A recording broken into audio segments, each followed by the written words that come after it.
Assalamualaikum warahmatullahi wabarakatuh. Waalaikumsalam warahmatullahi wabarakatuh. Alhamdulillahilladzi an'amana bil imani wal islam. Wa nusalli wa nusallimu ala khairil anam sayyidina wa maulana Muhammadin sallallahu alaihi wasallam wa ala alihi wa sahbihi ajma'in, amma ba'du. Qalu subhanaka la ilma lana illa ma 'allamtana innaka antal alimul hakim. Sadaqallahul azim wa sadaqa rasulillahil habibul karim wa nahnu ala dzalika minasyahidin wa syakirin walhamdulillahi rabbil alamin. Hadirin jamaah, bapak-bapak, insyaallah dimuliakan oleh Allah Subhanahu wa ta'ala. Pada kesempatan malam ini kita masih diberikan keistiqomahan oleh Allah Subhanahu wa ta'ala. Bukti kita istiqomah, bukti kita pancet, tiap malam Senin kita selalu hadir. Tiap malam Senin kita selalu menggugurkan kewajiban kita. Padahal kalau Allah Subhanahu wa ta'ala tampakkan betapa luar biasanya keutamaan kita duduk di majelis ilmu ini, mungkin orang-orang yang tidak hadir, bahkan mungkin orang-orang yang tidak bisa jalan pun, saking inginnya keutamaan menuntut ilmu, merangkak pun dibela-belain. Cuman sayang Allah Subhanahu wa ta'ala tidak tampakkan keutamaan untuk menuntut ilmu. Allah simpan buat kita nanti di akhirat. Nah, mudah-mudahan dengan duduknya kita pada kesempatan malam ini sebagai dicatat oleh Allah sebagai amal yang saleh. Amin amin ya Allah ya rabbal alamin. Hadirin jamaah insyaallah dimuliakan oleh Allah Subhanahu wa ta'ala. Ketika Allah Subhanahu wa ta'ala pilih kita, ketika Allah Subhanahu wa ta'ala menginginkan kita jadi orang yang baik, ketika Allah Subhanahu wa ta'ala ingin hambanya menjadi baik, maka Allah Subhanahu wa ta'ala yang pertama senantiasa di dalam hati kita gemar berbuat amal soleh, gemar berbuat amal kebaikan. Nah, salah satunya ini kita duduk di majelis ilmu, ini termasuk adalah amal yang soleh.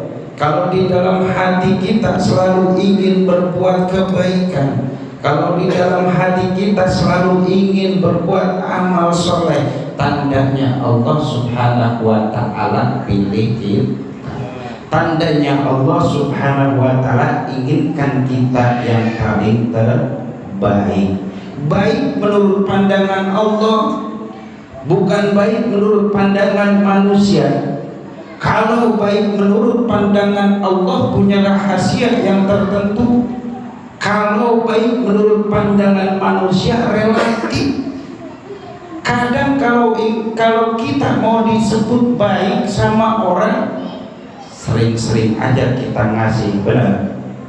Kalau kita ingin disebut baik, sering-sering aja berbuat baik sama orang, betul. Tapi hati kita belum tentu lillahi ta'ala. Ini baik menurut Allah, ini baik menurut Sang Khaliq. Kalau Allah inginkan kita baik, yang pertama hati kita selalu ingin berbuat kebaikan.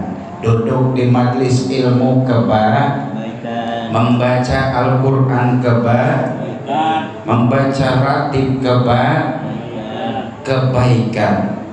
Selalu hati kita ingin berbuat kebaikan sebelum kita meninggal dunia. Sebab ada hadis yang diriwayatkan oleh Imam Ahmad, ketika Allah Subhanahu wa ta'ala inginkan hambanya menjadi baik, Kemudian para sahabat bertanya, ya Rasulullah, amal apa yang baik tersebut, amal soleh apa yang dilakukan hamba tersebut? Kemudian Rasulullah SAW bersabda, Allah bukakan jalan-jalan kebaikan buat hamba tersebut. Tuh, ya. Sehingga ketika hamba tersebut mati, sehingga ketika hamba tersebut meninggal dunia, semua orang ridho kepadanya. Alhamdulillah. Sulit membuat orang ridho itu, benar, sulit itu. Jadi ketika kita meninggal dunia ini, orang semuanya ridho.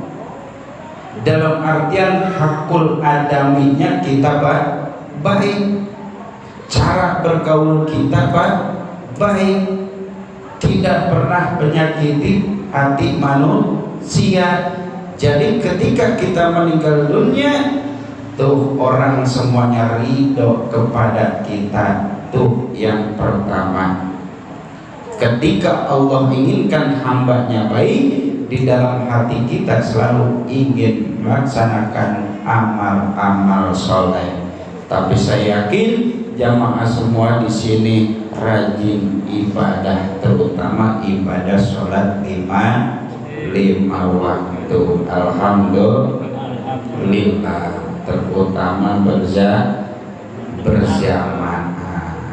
Berat ya. Kalau kita ingin melakukan amal kebaikan itu berat, hawa nafsunya berat. Itu komo deui udang subuh mah masya Allah. Jam segini aja kita udah digodanya luar biasa. Yang cinta sama bola mah udah mendekam aja, benar. Itu nggak mau keluar itu ya. Makanya di sini kita husnudzon kepada Allah Subhanahu wa taala, mudah-mudahan kita hamba pilihan Allah Subhanahu wa taala. Allah yang gerakan kita duduk di masjid ini. Mudah-mudahan duduknya tiap malam Senin ini kita mendapatkan keridhaan Allah Subhanahu wa taala. Ketika Allah sudah ridha, ketika Allah sudah cinta, apapun yang kita inginkan pasti Allah kabulkan. Masya Allah. Tuh.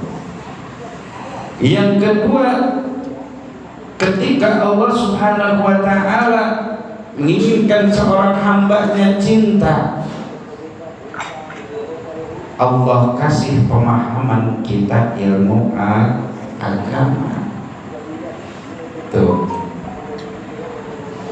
Allah kasih pemahaman kita ilmu agama, sehingga kita mudah memahami ayat-ayat Allah, sehingga kita mudah memahami hadis-hadis Rasulullah. Nah, ketika kita sudah tahu ayatnya, sudah tahu hadisnya, berarti kita tinggal mengamalkannya.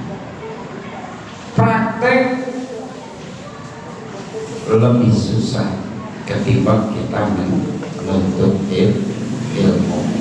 Kita tahu di dalam majelis ilmu enggak boleh begini, enggak boleh begitu, tapi prakteknya lebih susah ketimbang kita menuntut ilmu. Bahkan yang lebih parah lagi, ada di dalam satu keterangan, naudzubillahi summa naudzubillahi min dzalik. Jadi ketika kita sudah paham satu ilmu ataupun satu bab ilmu, atau kita dikatakan alim, orang yang berilmu, orang yang mengetahui ilmu, ketika kita sudah mengetahui ilmu, nah kemudian kita tidak mengamalkan satu ilmu, naudzubillah, maka ketika kita mati bi ghairi syahadah, tidak membawa syahadah, Naudzubillahi min. Kalau kita meninggal dunia tidak membawa syahadat, berarti iman kita tidak terbawa. Kalau iman kita tidak terbawa, sudah pasti kita termasuk ke dalam ahli neraka. Naudzubillahi min dzalik.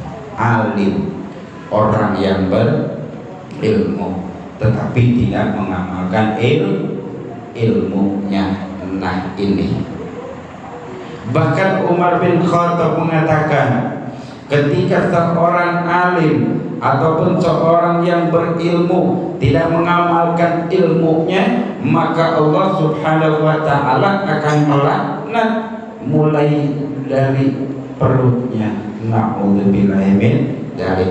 Ya udah, berarti dikasih penyakit aja tuh, ya, dikasih penyakit. Sudah tahu ilmunya, orang alim tapi tidak pernah dipakai, berarti Allah mulai laknat mulai dari perutnya. Allah kasih penyakit. Bahkan malaikat sadar orang yang seperti itu termasuk orang yang putus asa dari rahmatnya Allah Subhanahu wa ta'ala. Naudzubillah summa naudzubillahi min dzalik. Nah makanya yang kedua kata Allah, andai kata kita akan menjadi orang yang baik, idza aradallahu bihi abdun khairan, ketika Allah menginginkan seorang hamba-Nya baik, yufaqihu fiddin, maka Allah kasih pemahaman di dalam agama. Dalam artian begini, bukan berarti ketika Allah inginkan hamba itu baik, maka Allah jadikan dia seorang kiai, maka Allah jadikan dia seorang ustaz. Bukan. Dalam artian yufaqihu fiddin ini, walaupun punya ilmu sedikit tapi diamalkan. Mana contohnya? Contohnya umpama, ya, man kana yu'minu billah, barang siapa yang cinta, barang siapa yang iman kepada Allah, wal yaumil akhir, dan hari akhir, falyaqul khairan, maka dia harus berbicara yang baik. Kalau enggak ada baik, berkata yang baik, berarti aulias mut atau cici. Tujuannya apa? Tujuannya agar kita ketika bergaul ataupun muamalatul makhluk tidak menyakiti perasaan orang lain, tuh ya, apalagi saling menghina. Tuh, itu maksudnya, ya. Satu ilmu kita amalkan daripada banyak ilmu tapi tidak diamalkan. Kalau ada orang alim, kalau ada orang yang ngerti tidak mengamalkan ilmunya, nah pasti Allah akan melaknat mulai dari perutnya. Naudzubillahi min dzalik. Yang ketiga, ketika Allah inginkan hambanya baik, harus bersabar. Itu harus bersabar. Sabar ketika mendapatkan musibah, sabar ketika kita beribadah. Ibadah juga butuh kesabaran. Itu ketika mendapatkan musibah harus bersabar, ya. Jangan sampai mengeluh. Kok mau coba bahasa bagi keluar dia mengarasula, aral, duh gitu ngotot, wah gitu. Ada bahasa seperti itu, berarti kesabarannya kurang. Ibadah butuh kesabaran, butuh. Contohnya di sini rezeki duduk di majelis ilmu, coba mundur sabar mah yang baik-baik gitu. Kok mau deui dibere curug digoreng pisang. Naik ke mata umpatna tunduh padahal mah nepi ka imah mah teu skill untuk itu ya. Jadi kesimpulannya hadirin jamaah yang insyaallah dimuliakan oleh Allah Subhanahu wa taala. Jadi ketika Allah inginkan kita menjadi orang baik, ingat pilihan Allah. Yang pertama, hati kita selalu ingin berbuat amal kebaikan. Apa saja